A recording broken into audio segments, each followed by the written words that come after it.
Yun guys, good morning, good morning, good morning. So, nandito pa rin tayo sa Candelaria Beach Resort na dito matatagpuan sa Pulang Daga Beach dito sa Paracale, Camarines Norte. So, kagising lang natin at I think, anong oras na ba? Mag-alas 6 na ng, or alas 5 or mag-alas 6 na ng umaga. Medyo makulimlim ang kaulapan. Ayan, no?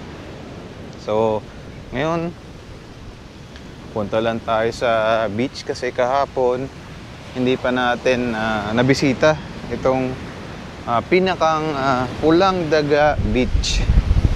Ngayon, medyo malakas ang panahon, malakas ang hangin.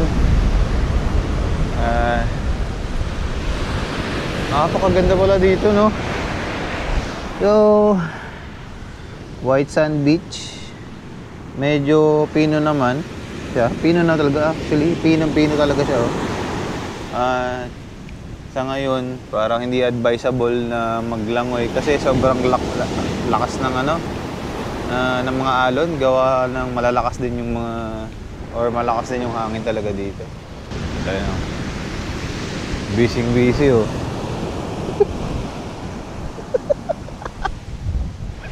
Grabe. Sobrang ganda dito. Ang problema lang talaga, sobrang lalaki ng alon, no?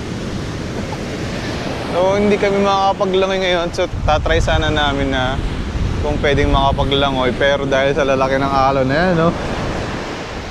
Grabe. Para pwedeng mag-surfing dito, eh, oh.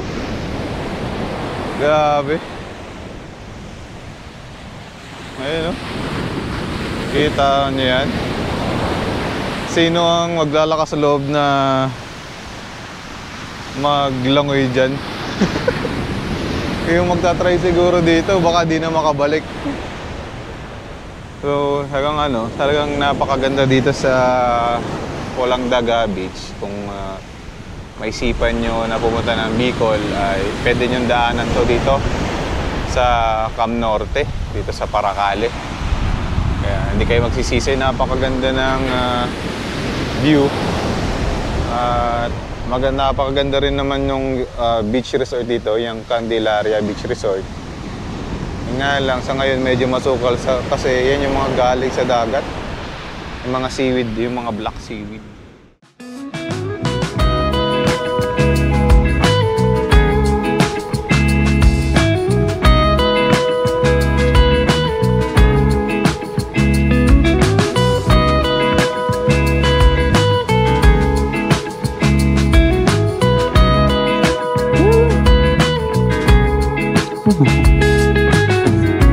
Ay, ang bango-bango mo.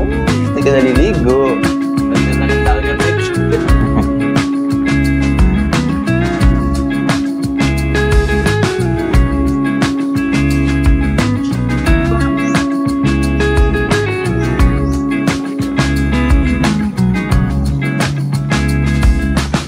Ayaw akong salita.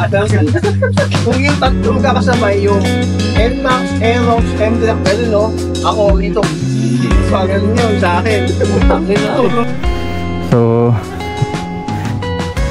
tapos na ang aming day 1 dito sa Pulang Daga, dito sa Paracale, Camarines Norte. At ang next destination namin ay patungong Mayon. So, talagang bibisitahin natin ngayon ang Daragang Magahayon, Daragang Mayon. So, dito muna, magpipictorial muna kami dito. Ay, Ming, okay ka na? Ba't ganyan yung lobby mo? Ha? Nangyari sa lobby mo? Namay! So, nandito tayo sa Candelaria Beach Resort. Tour natin, eh.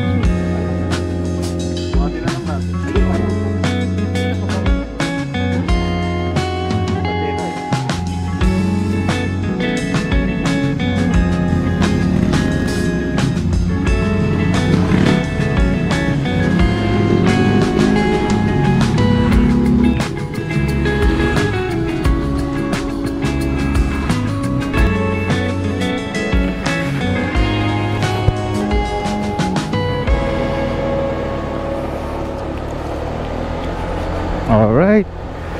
Ayun o, thank you Pulang Daga Beach dito sa Candelaria Beach Resort.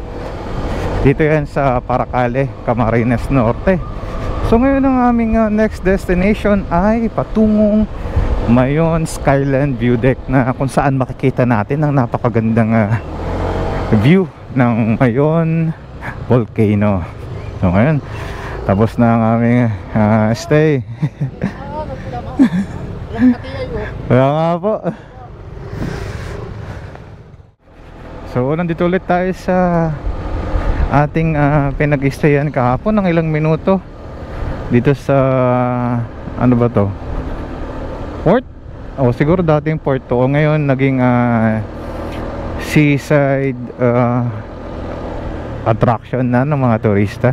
So I think ito ay may parang mini port dito sa Paracale.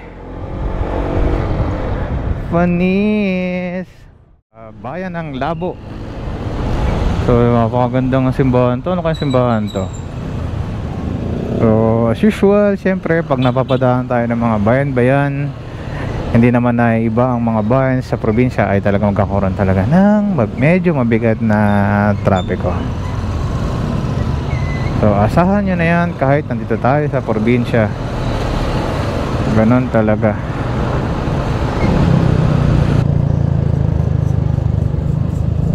Ayun. So parang dito kami yata mag-almusal dito sa Kambingan at Bulaluhan sa highway. Ay sa mga ano, no? Ang pangalan niya, hindi man siya unique pero natutuwa ako sa pangalan niya.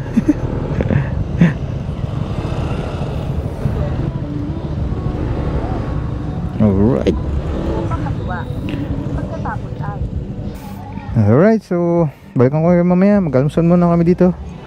At para meron tayong energy patungong Mayon Skyline, para makita natin si Mayon. Ayun o, daming ulam. Uy, ano to?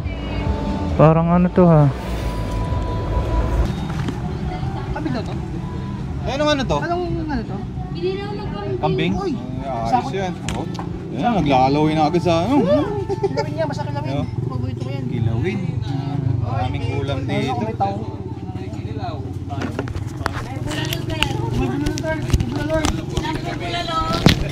Bulalo na po kami. Ay, Bicol Express sa akin. Dalawang rice. Yan, so ang order natin ay kinilaw at ginataang puso ng saging. Uy, may Bicol Express na. Totoo na yung Bicol natin. Ayun guys, pagkatapos namin makalmusal ay tutuloy na kami ngayon sa Mayon Skyline. So may inahabol kaming oras kasi 4 na oras pa mula dito yung biyahe natin hanggang dun sa Mayon Skyline.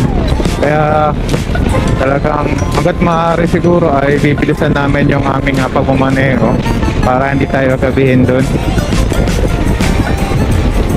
Medyo late na rin kasi kami nag-take off dun sa Pulang Daga Beach, kaya eto ang aming consequences ay hopefully hindi kami gabihin sa aming biyahe. Ganda ng facing namin, no? Staggered position talaga, or staggered formation.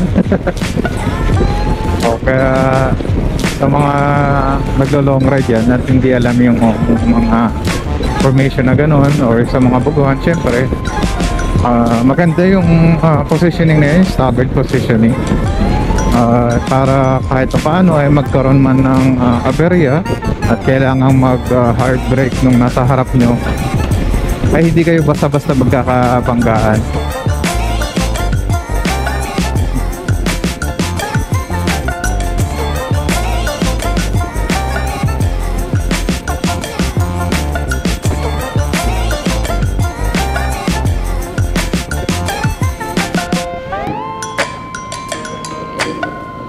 Sige,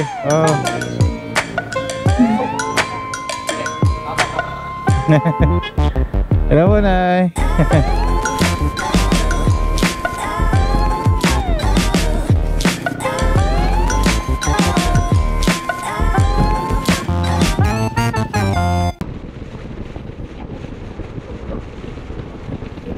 Yung oras natin ay 12:37 ng hapon. Tanghaling tapat ang aming ride na to. Pero buti na lang ay maulap. At buti na lang din ay hindi bumubuhos yung ulan. At napakasaya ng or napaka-chillax din ng ride na to. Hindi mainit, hindi maulan. Tamang tama lang. Kaya solid na solid ang Bicol ride na ito. Pumasok na yata kami sa Bicol Ecological or National Park something. Kasi biglang lumamig na dito sa part na to ng Pan-Philippine Highway dito sa, hindi ko lang alam kung anong lugar na to. Panaga na to, basta Panaga, pero hindi pa rin to Naga, pero yun nga. Ayun, may mga tropa tayo dun, no, na kumakaway sa atin na talagang sila lang mag-partner yung nagra-ride, solo ride lang sila. Pero masayang masaya sila para sa atin, no? Kitang kita naman sa mukha nila. At sir, madam, ingat po sa inyo, ingat po sa inyong biyahe. Hindi ko lang alam kung saan kayo patungo, pero mag-iingat po kayo. At maraming salamat po sa pagbati sa aming grupo. At ayun nga, balik na sa sinasabi ko. Grabe ang lamig dito at ganda naman ng kabundukan dun, oh. Kitang kita na. O dito sa kanan natin ay may mga road widening project pa. At hopefully matapos na yan at magamit na ng publiko para mas maluwag ang ating dadaanan sa ating mga biyahe. Pero ayun nga, balik tayo sa grupo natin. Ngayon, yung unang batch ng grupo natin ay medyo nauna na. At kami yata parang 6 na lang kaming nandito sa dulo, sa second batch. Sila yung mga nauna ay yung mga gaspol ano namin. Mga gaspol barkada na kung saan sila yung mas mabilis magpaandar ng kanilang mga motor. Ngayon, hindi kami masyado nagmamadali kasi meron kaming minomonitor na motor ng aming kasama na kung saan naplatan nga, may maliit na butas yung gulong. Kaya hindi kami masyado tumatakbo ng mabilis. Pero okay lang yan. Dahil nga sa grupong to, walang iwanan. Kaya sasamahan namin at hindi namin iiwanan ang isang barkada na nagkaroon ng problema, di ba? Alam mo, iwan namin yan dito sa Bicol. Anyways, samahan nyo kami sa aming rides na to. Sana ay mag-enjoy kayo sa ating content na ito, ating Bicol ride content. Wow.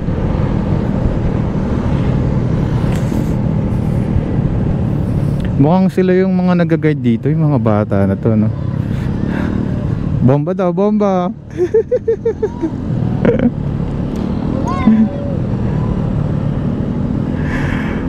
Wala po kayong aasahang bomba sa amin kasi lahat kami ay naka-scooter. Saka karamihan sa amin ay mga naka-stock pipe pa. Stock pa yung tambucho.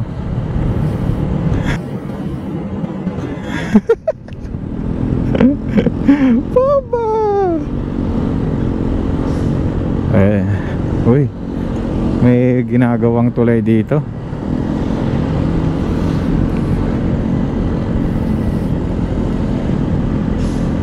Bomba, bomba. Ang hiling magpabomba nitong mga bata to. Marami siguro mga big bikers na rin na talagang nakita nilang dumadaan dito, kaya pabomba sila ng pabomba. Naku, ano yun nakakaputi. Yung kasalubong natin nakaklik. Mukhang umuulan yata sa pupuntahan natin. Patay. Hopefully pagdating natin doon ay wala na. Mga nakakaputi yung mag-OBR. So yun, nandito kami sa may Shell dito sa may Maharlika Highway bago mag-speedway or mag-diversion road. Diyan na kami sa may diversion road dadaan. Kinakita nyo naman sa mapa. So pinapakanan na kami dito sa may speedway para syempre iwasan na natin yung bayan diyan ng Naga.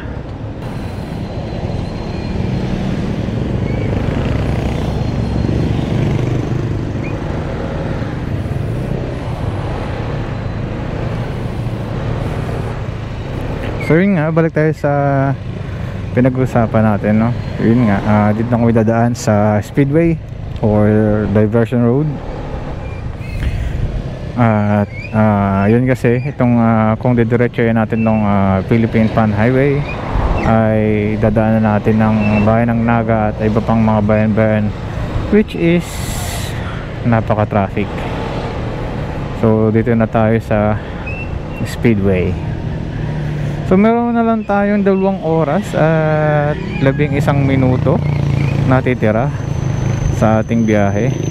So tama-tama lang na darating tayo ng alas 4 sa Mayon Skyline. Sana hindi na mas tawag ito, malate kami ng pagdating doon, kasi baka hindi kami papasukin pag masyadong late na kami. Hopefully makarating namin ng maaga. Grabe oh, pakaganda. Akala ko makikita ko na yung Mayon dito. Wala pa pala, malayo pa pala tayo. Pero anyways, dahil nga 2 oras pa ay hindi pa natin makikita si Mayon. Akala ko pag lusot dito makikita ko na eh. So ngayon nandito kami sa may pagpasok ng Speedway Diversion patungong basta yun. So dito kami dumaan kasi dumaan pa kami ng bayan ng Naga, which is napaka-traffic nga. At kahit pa paano ay nag-stop over lang muna kami saglit dito para makapagpahinga at makapag-regroup nga.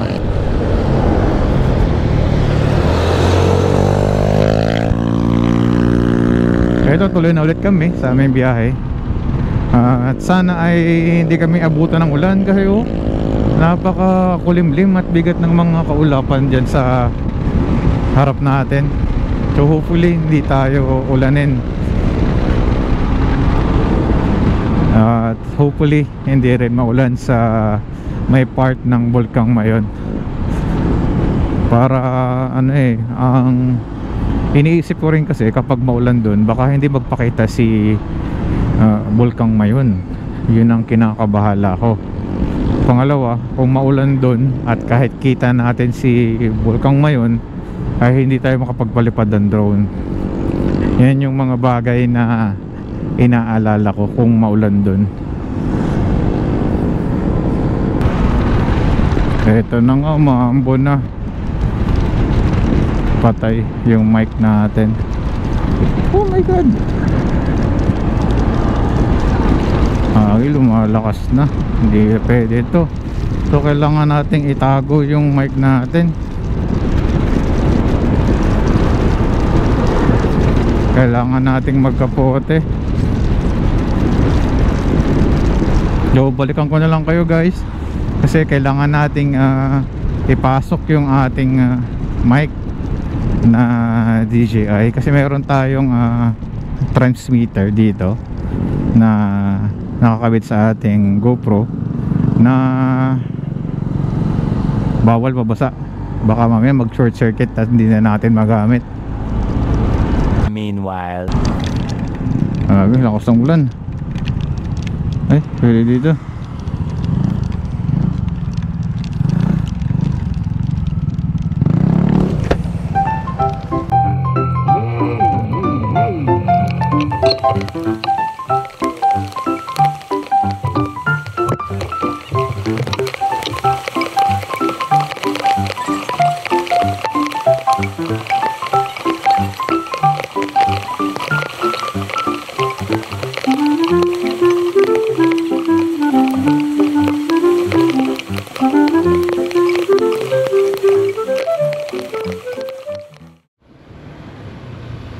Grabe, niragasa kami ng napakalakas na ulan.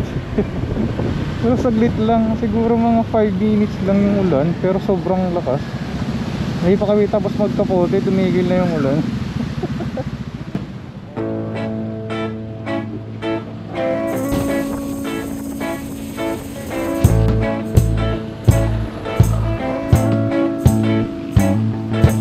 I don't wanna tie you up now. I don't wanna do the thing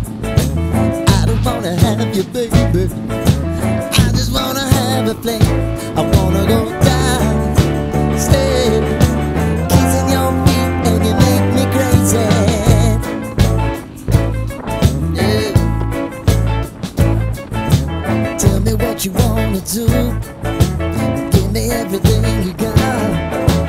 I just wanna try to get you in the mood. I just wanna hit your spot. Wanna get low. Wanna get low. I wanna go down, stay, kissing your feet and you make me crazy.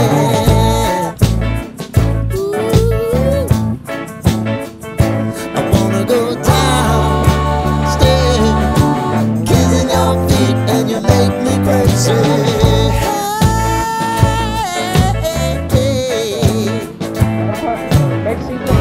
Right before I go, that's the time that I'm gonna show all the crazy things that I'm gonna do to you, baby.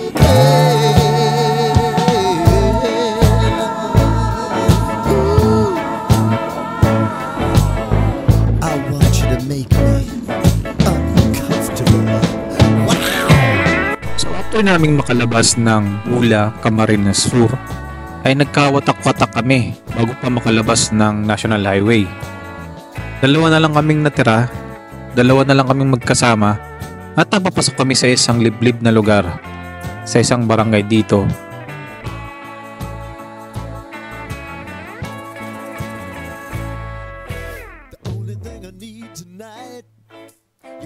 At nakatsyempuhan pa naming may parada dito. Buti na lang, hindi kami nakasagabal sa kanila.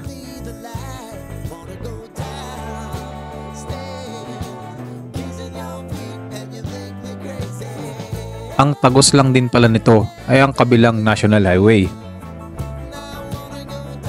Di rin nagtagal ay nakapagkita-kita din kami, nakapag-regroup bago pumasok ng border ng Albay.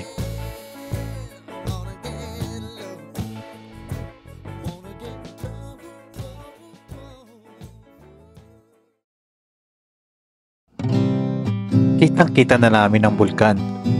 Kitang-kita na namin ang bulkang Mayon. Kita na namin ang napakagandang hugis ito. Talagang sa point na ito ay wala na akong masabi. Turo na lang akong turo at wala na akong ibang bukang bibig kundi wow, talagang napakaganda mo Mayon. Mukha lang siyang malapit pero sa point nito malayo pa kami. Ika nga, you're so near yet so far. Dito ay papasok na kami ng Mayon Skyline. Pero sa point na to, napatigil talaga kami. At dito pa lang ay kitang-kita mo na ang perfectong triangular shape nito. At napansin nga namin mayroon pa parating na kaulapan. Kaya sa point na to, huminto muna kami lahat, nagpicture, nagvideo ng konti, para kahit papaano. At dito pa lang ay meron na tayong proof na narating na natin ang bulkang Mayon.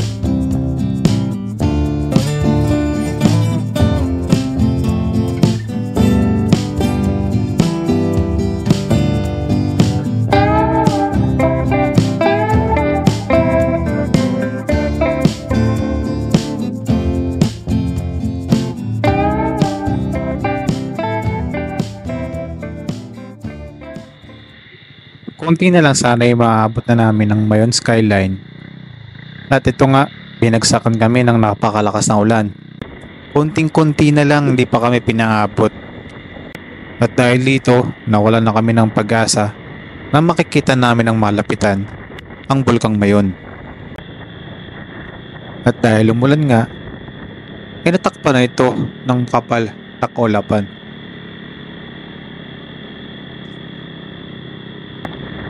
Gayunpaman ay itinuloy pa rin namin ang aming biyahe.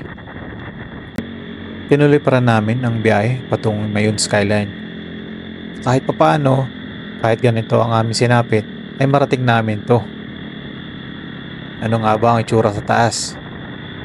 Yun nga lang, sa kasamaang palad, ay di na natin makikita ang bulkang Mayon ng malapitan.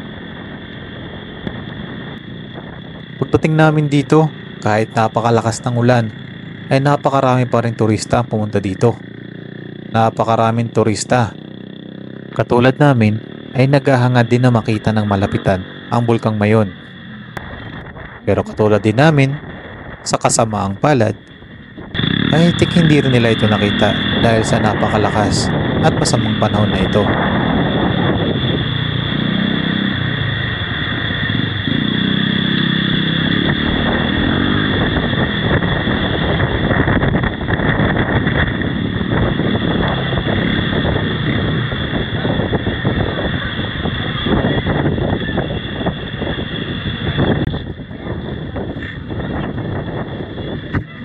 Wala. Wala kayo makikita pa yun. Makitang ngayon. Pupunta na, lugi ako sa inyo. Bakit? Ayan, nabasa na rin ako bago ako magkaputi. Basa na. Hindi, bago ako magkaputi, basa na siya. Ah, Walang matigilan sa gitna eh. ang ina, ako tinis ko na yung labig din eh. Nakakatagda ako sa labig eh. Inaabot na kami ng gabi. Inaabot na kami ng gabi na sana at humihiling pa sana na kahit papaano ay lumiwanag ang kaulapan. Inaabot na ng gabi, umuulan pa rin. Kaya ito, bababa na kami ng malungkot at nilalamig dahil basang-basa na kami sa ulan. Kitang-kita ko sa mga mukha ng aking mga kasama na disappointed din sila na hindi nila nakita ng malapitan ng Bulkang Mayon. Nagbiro pa nga ako eh, baka isa sa inyo o baka marami sa atin ay masama ang ugali kaya hindi man lang nagpakita si Mayon. Walang tumawa, wala man lang kahit isang ngumiti. Doon talaga na feel ko na disappointed ang lahat. Pagod at gutom na rin ang mga ito. Kaya napagdesisyon na namin na bumaba na lamang, maghanap ng makakainan at maghanap ng matutulugan para sa araw na ito. At kahit kinabukasan ay nagdarasal pa rin kami na kahit papaano ay magpakita sa amin at sumulyap man lamang ang Bulkang Mayon. Para man lang sana bago kami umuwi ay worth it ang biyaheng ito.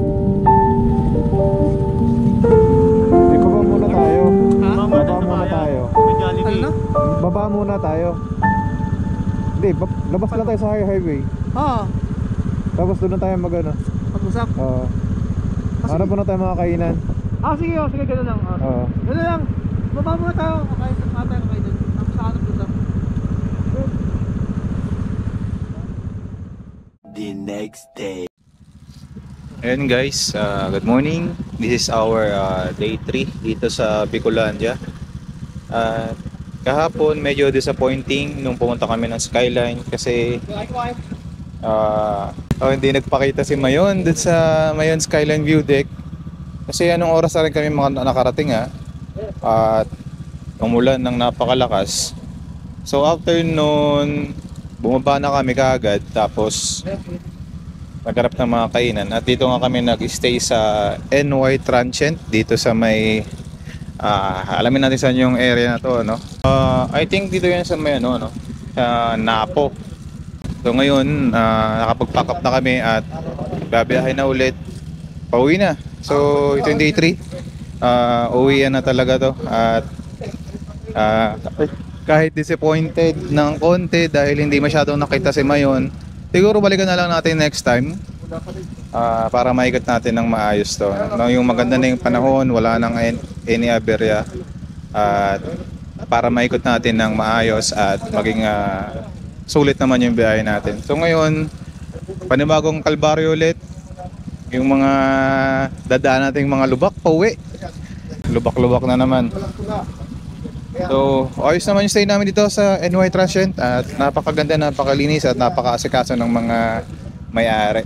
So yun sila, pack up na nagkakabit ng intercom para kahit pa paano hindi boring ang biyahe. Masabi mo dito kay sa ating stay? Solid naman, okay naman. Thank you pala kay bossing ito na bigyan kami ng chance na makatulog kasi kami matutulugan talaga. Diba? Kasi biglaan lang din na naghanap kami ng matutulugan ngayong kahapon. Kasi nabago yung plano kasi ginabi na nga kami at di na kami makakapunta dun sa Kamalig, which is dun dapat yung aming second night na makapag-stay. Samahan nyo kami ngayong araw nga ito, pauwi naman ng Rizal at Metro Manila. Bye!